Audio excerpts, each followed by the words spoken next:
It is a contested line. Similarly ये क्या कह रहे हैं तालिबान कि Durand line is a contested line, क्योंकि वो मानते हैं, पश्तून मानते हैं कि खैबर पख्तूनख्वा वाले एरिया, इनफैक्ट अटक से लेकर जो अटक जो है ना, वहां से पूरा, जहां से आपको मरगला हिल से पूरा इस्लामाबाद दिखता है नीचे की ओर, वो पूरा एरिया मरगला हिल्स तक, उसके थोड़ा सा पीछे तालिबान कहता है कि पूरा का पूरा एरिया जो है it is part of our country. So वहां पे ये पाकिस्तान जो शामियाने बजा रहा था, जो बड़े गीत गा रहा था, भंगड़े लुडियां ये सब जो प्रीमेच्योर सेलिब्रेशन पाकिस्तान में चल रहे थे, पाकिस्तान सबसे पहले ये पूछे कि भाई आप लोग पाकिस्तान के वजूद को मानते हैं कि नहीं मानते तालिबान वाले। और ड्यूरेंट लाइन इसको तालिबान नहीं मानता। तालिबान ने काबुल टेक ओवर के 3 दिन बाद बयान दे दिया था कि हम ये फेंसिंग जो लगाई है इसको एक्सेप्ट नहीं करते, पाकिस्तान ये फेंसिंग खत्म करे। और ड्यूरेंट लाइन को तालिबान एक्सेप्ट नहीं करता। तालिबान में भी भांत भांत के ग्रुप हैं, उसमें मैं मेजर ग्रुप की बात कर रहा हूं, कंधार ग्रुप, जो कि मुल्लाओं का ग्रुप है। कब तक चलेगा? नमस्कार दोस्तों, जीत हिंदुस्तान न्यूज में आपका स्वागत है। लेटेस्ट न्यूज के लिए चैनल को सब्सक्राइब और लाइक करें, और इस वीडियो के बारे में हम अंत में बात करते हैं। इन हालात में भी औरतें काबुल की सड़कों पर रोज मुजाहरे कर रही हैं। अभी तो आर्म्ड रेजिस्टेंस आएगी। अभी तो ईरान के आपने अहमदी नजद जो एक्स प्रेसिडेंट थे उनका बयान पढ़ लिया आपने? वो कहते हैं कि तालिबान को लाने का मकसद जो हमें नजर आ रहा है ना, वो they will be used against Iran and India, but ultimately Taliban will be harmful for Pakistan, China and Russia. तो ये एंगल समझाइए आप, ये क्यों कह रहे हैं साहब? वो ऐसा इसलिए कह रहे हैं कि देखें, तालिबान के अंदर जो बहुत बड़ा ग्रुप है ना कंधार का, वो मुल्ला ग्रुप, ये पाकिस्तान से डसा हुआ है। आप मुल्ला अब्दुल सलाम ज़ईफ की किताब उर्दू में है, वो अगर पढ़ लें, जो कि एक्स एम्बेसडर थे, पेज नंबर 30 से 35 तक मैं भी जब पढ़ रहा था तो रोंगटे खड़े हो गए कि यार कितनी बेगैरत है हमारी आर्मी। वो कहता है कि मैं, उसने पूरी डिटेल बताई है। तो तालिबानियों ने पाकिस्तान के हाथों डसे हुए हैं ये, और ये पाकिस्तान पे भरोसा नहीं कर रहे। इन्होंने पाकिस्तान को यूज जरूर किया है वापस पावर हासिल करने के लिए। ये अमेरिका पे फिर जाके भरोसा कर लेंगे, ये पाकिस्तान पे भरोसा नहीं करेंगे। दूसरी बात ये है कि पाकिस्तान ने पूरे 79 से अब तक की जो ये ग्लोबल अफगानिस्तान की जो जंग है, उसमें पश्तून को टेररिस्ट पूरी दुनिया में ब्रांड बना दिया है, और पश्तून ही विक्टिम रहा है कि सबसे ज्यादा तकलीफ में आया है पाकिस्तान का पश्तून और अफगानिस्तान का पश्तून। इस सारे खेल में तालिबान को पता चल गया है कि पाकिस्तान का डायरेक्टेड और स्क्रिप्टेड खेल है ये। तो तालिबान में हक्कानी नेटवर्क को निकाल के बाकी कोई भरोसा करने को पाकिस्तान पे तैयार नहीं है। और ड्यूरेंट लाइन इसको तालिबान नहीं मानता। तालिबान ने काबुल टेक ओवर के 3 दिन बाद बयान दे दिया था कि हम ये फेंसिंग जो लगाई है इसको एक्सेप्ट नहीं करते, पाकिस्तान ये फेंसिंग खत्म करे। और ड्यूरेंट लाइन को तालिबान एक्सेप्ट नहीं करता। तालिबान में भी भांत भांत के ग्रुप हैं, उसमें मैं मेजर ग्रुप की बात कर रहा हूं, कंधार ग्रुप, जो कि मुल्लाओं का ग्रुप है।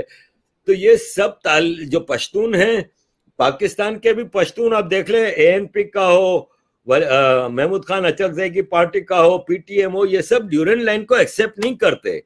और ड्यूरेंट लाइन का खत्म होने का मतलब पाकिस्तान का डिसमेंबर होना। तो ये सारी चीजें आप देखिएगा कि शायद अमेरिका भी अब इस लाइन पे जा रहा है कि एक ग्रेटर अफगानिस्तान बन जाए। ताहिर साहब, तालिबान ये भी कह सकता था कि हम ड्यूरेंट लाइन को मानते हैं, लेकिन एक वीजा फ्री एंट्री होनी चाहिए, वीजा ऑन अराइवल होना चाहिए, क्योंकि लोग एक जैसे हैं, उनके परिवार एक जैसे हैं, और जो भी आएगा फिर वो कहां जा सकता है, इसमें शराइत हो सकती थी। लेकिन तालिबान ने ये नहीं बोला। तालिबान बेसिकली क्या है, ग्रेटर अफगानिस्तान की जो बात है सर, ग्रेटर पश्तूनिस्तान की बात है। जो ये बात है कि ये जो इलाके, देखिए पाकिस्तान अगर कहता है कि वो एक खुद मुख्तार मुल्क है, पाकिस्तान अगर अपनी संप्रभुता, जिसको हिंदी में कहते हैं, अंग्रेजी में सोवरेनिटी कहते हैं, अगर पाकिस्तान उसकी बात करता है तो उसकी संप्रभुता, उसकी सोवरेनिटी, उसकी खुद मुख्तारी तालिबान नहीं मानता। क्योंकि तालिबान क्यों नहीं रिकॉग्नाइज कर रहा सर ड्यूरेंट लाइन, मैं ये जानना चाह रहा हूं। जैसे लाइन ऑफ कंट्रोल को आप डिफैक्टो बॉर्डर नहीं मानते हैं, या आप बॉर्डर उसको नहीं मानते लाइन ऑफ कंट्रोल को, नॉट डी फैक्टो, बट आप उसको बॉर्डर नहीं मानते लाइन ऑफ कंट्रोल को। क्यों? क्योंकि पाकिस्तान कहता है कि ये कश्मीर हमारा है, जो इंडिया वाला कश्मीर। इंडिया कहता है जो पाकिस्तान ऑक्यूपाइड कश्मीर है, जो पाकिस्तान ने चोरी से गलत तरीके से ऑक्यूपाई करा, वो हमारा हमें वापस चाहिए। तो it is a contested line. Similarly ये क्या कह रहे हैं तालिबान कि Durand line is a contested line, क्योंकि वो मानते हैं, पश्तून मानते हैं कि खैबर पख्तूनख्वा वाला एरिया, इनफैक्ट अटक से लेकर जो अटक जो है ना, वहां से पूरा, जहां से आपको मरगला हिल से पूरा इस्लामाबाद दिखता है नीचे की ओर, वो पूरा एरिया मरगला हिल्स तक, उसके थोड़ा सा पीछे तालिबान कहता है कि पूरा का पूरा एरिया जो है it is part of our country. So वहां पे ये पाकिस्तान जो शामियाने बजा रहा था, जो बड़े गीत गा रहा था, भंगड़े लुडियां, ये सब जो प्रीमेच्योर सेलिब्रेशन पाकिस्तान में चल रहे थे, पाकिस्तान सबसे पहले ये पूछे कि भाई आप लोग पाकिस्तान के वजूद को मानते हैं कि नहीं मानते? तालिबान वाले वजूद मतलब जो पाकिस्तान का नक्शा है, वजूद तो क्या कराची पाकिस्तान में है, लाहौर पाकिस्तान में है, इस्लामाबाद पाकिस्तान में, ये तो कोई, मैं भी डाउट नहीं कर रहा, ये तो है ही। लेकिन खैबर पख्तूनख्वा वाला एरिया, आपका एक पूरा सूबा, आपके बलूचिस्तान के कुछ एरिया जहां पे पश्तून मेजोरिटी पॉपुलेशन है, क्या आप पाकिस्तान की सॉवरेनिटी मानते हैं जो पाकिस्तान का नक्शा है? और पाकिस्तान को पूछना चाहिए, ब्लंटली तालिबान से पूछना चाहिए कि क्या ये जो पाकिस्तान का नक्शा है, क्या आप मानते हैं पाकिस्तान का नक्शा है? आप बताइए, क्या आप मानते हैं इसको? सिर्फ ड्यूरेंट लाइन की बात नहीं है कि हम लाइन को नहीं मानते, लाइन की अपने आप में कोई वजूद नहीं है। उस लाइन की इंपॉर्टेंस इसलिए है क्योंकि वो दो मुल्कों के बीच में बॉर्डर है। तो एक मुल्क अगर ये कह दे, और अशरफ गनी की सरकार हो, ठीक है सर, उसके पहले हामिद करजाई के सरदार हो, अब्दुल्ला हो, आज की तारीख में मुल्ला बरादर हो, अकुनजादा हो, XYZ जो हो, जो काबुल की गद्दी पे बैठा है, उसने कभी ड्यूरेंट लाइन नहीं मानी पिछले 75 साल में। तो उस मामले में, सिर्फ उस मामले में, चाहे वो अशरफ गनी हो, चाहे वो मुल्ला बरादर, ये सब बराबर हैं। These people are equal, they do not, Pakistan की सोवरेनिटी नहीं मानते। ये पाकिस्तान को समझना पड़ता है। तो मैं अक्सर बोलता हूं सर, कहावत नहीं है, मतलब इट्स हमारे रिलीजियस टेक्स्ट का हिस्सा है कि भाई बहन होए ना प्रीत।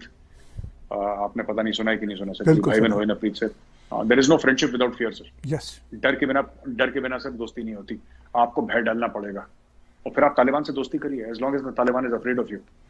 And afraid does not mean कि आप तालिबान पे अटैक कर देंगे, नहीं। तालिबान को यह डर होना चाहिए कि नहीं, इंडिया से इन्वेस्टमेंट नहीं आएगी। तालिबान को यह डर होना चाहिए कि अगर इंडिया से इन्वेस्टमेंट लानी है तो आपको ये 4 चीजें, सिर्फ ये नहीं कि हम आपको कुछ नहीं करेंगे, आप चिंता मत करिए, तुम तो वैसे भी कुछ हमारा क्या कर लोगे। तालिबान क्या कर लेगा इंडिया का? अगर उसको कश्मीर में आना है तो पाकिस्तान के थ्रू आना पड़ेगा सर, और अगर कश्मीर में आना चाहता है तो स्वागत है, आ जाओ, हमें भी थोड़ा मौका मिले मेहमान नवाजी का, आ जाओ कश्मीर में अगर तुम्हें इतना शौक है तो। बात नहीं है, बात यह है कि अगर हम कुछ कर रहे हैं तो इसमें हमारा फायदा क्या है? Do we get a foothold in Afghanistan? हमें पैसे नहीं चाहिए, पैसे हमारे पास बहुत हैं, हमें तालिबान से पैसे नहीं चाहिए, लेकिन do we get a foothold in Afghanistan? Can that foothold be used against Pakistan? क्या हम पाकिस्तान के वेस्टर्न बॉर्डर्स को एक्टिवेट रख सकते हैं? क्योंकि देखिए सर, हमारा ईस्टर्न साइड यानी कि पूरा इंटरनेशनल बॉर्डर और लाइन ऑफ कंट्रोल तभी शांत रहेगा। ये सर मैं अपनी बात कह रहा हूँ, मतलब please feel free to disagree and people will disagree sir, लेकिन बात ये होती है कि कहीं ना कहीं सर, कहते हैं फौज में कहावत है सर, इंडियन आर्मी में हंसी मजाक में कहते हैं कि there will always be tension sir, whether you are giving tension और taking tension, that is up to you. Tension तो रहेगा। तो अब बात यह है कि प्रेशर रहेगा सर, प्रेशर आपको अपने वेस्टर्न साइड में करना है, आपको ईस्टर्न साइड में करना है, आपके ऊपर है। आप जितना वेस्टर्न साइड पे, जितना ड्यूरेंट लाइन पे स्ट्रेस करेंगे, जितना वहां पे पाकिस्तान के ऊपर ड्यूरेंट लाइन पे प्रेशर आएगा जबरदस्त किस्म का, उतना हिंदुस्तान में शांति होगी।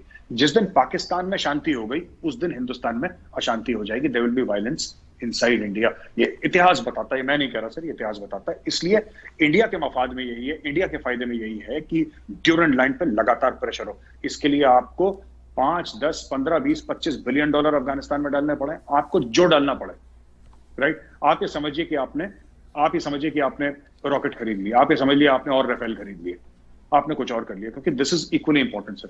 Pressure on Pakistan western front, consistent, continuous, 24/7/365 pressure sir. लेकिन भाई साहब, अगर भारत की तरफ से ऐसी एफर्ट्स ना भी की जाएं तो मुझे तो ऐसा दिखता है कि वो प्रेशर वैसे ही रहेगा, चाहे वो तालिबान हो, चाहे कोई भी सरकार हो। सर बिल्कुल आपकी बात ठीक है कि वो प्रेशर रहेगा वहां पे, लेकिन वो प्रेशर कौन कंट्रोल कर रहा है सर? वो जो दर्जे हरारत है वो कंट्रोल कौन कर रहा है? India should control that pressure sir. अगर हम चाहें प्रेशर, जब हम चाहें सर, वो प्रेशर ज्यादा हो, प्रेशर कम हो। पैसे किस चीज के हैं सर? हम पैसे किस चीज के देंगे? अगर हम अफगानिस्तान में बिलियंस ऑफ डॉलर्स डालेंगे तो किस चीज के पैसे देंगे हम? इस चीज के लिए देखिए सर, जो गाड़ी खरीदता है ना सर, वो डिसाइड करता है कि ड्राइविंग सीट पे कौन बैठेगा, वो खुद बैठेगा, उसका ड्राइवर बैठेगा, राइट? तो तालिबान को भी ये समझना पड़ेगा कि पाकिस्तान, ठीक है, पाकिस्तान से उसको राहदारी मिल सकती है, लेकिन अगर तालिबान के अच्छे रिलेशन ईरान के साथ हो जाते हैं, फॉर एग्जांपल, वो शिया सुन्नी का मसला 2 मिनट के लिए अलग रख दें आप, अगर तालिबान के अच्छे रिलेशनशिप ईरान के साथ हो जाते हैं, उनको पाकिस्तान की जरूरत है ही नहीं sir. Why do they need? They can reach China through the Wakhan corridor and they can reach India through Iran, sir. हमारा पोर्ट है वहां, उनको पाकिस्तान की जरूरत क्यों है? Why does the Taliban need Pakistan at all? Sir, जो हमने अपना पोर्ट बनाया है ईरान में, वो काय के लिए बनाया है? किस दिन के लिए चावार बनाए सर? बिलियंस ऑफ डॉलर्स डाले हैं, इस दिन के लिए बनाए, इस दिन काम आएगा। तो ये हमें देखना है कि तालिबान चल किस सिमत में, मतलब क्या ना, उसका किबला अगर दुरुस्त नहीं है तो ठीक करे। और अगर हम पैसे डालते हैं अफगानिस्तान में, अगर हम मोटे पैसे डालते हैं, अगर हम बिलियंस ऑफ डॉलर्स डालते हैं, तो we need to be able to not just have a footprint in Afghanistan but also control the pressure on the Durand line sir. वो एक्सीलेटर पे पैर फिर हमारा होगा। नमस्कार दोस्तों, आज जो आपने वीडियो देखी उसके अंदर टीवी एंकर कह रहे हैं कि किस तरीके से तालिबान ने पाकिस्तान के कंधे पे पैर रखकर काबुल तक का सफ़र तय किया और काबुल पहुंचने के बाद अब वो चाहते हैं कि पाकिस्तान के अंदर से ही एक राज्य बनाया जाए जो कि पख्तूनिस्तान के नाम से जाना जाए, क्योंकि वो डूरेंट लाइन को नहीं मानते। डूरेंट लाइन एक वो लाइन है जो पाकिस्तान और अफगानिस्तान के बीच में अंग्रेज़ों द्वारा खींची गई थी। इसी तरह की वीडियो देखने के लिए हमारे चैनल को लाइक और सब्सक्राइब करें। धन्यवाद।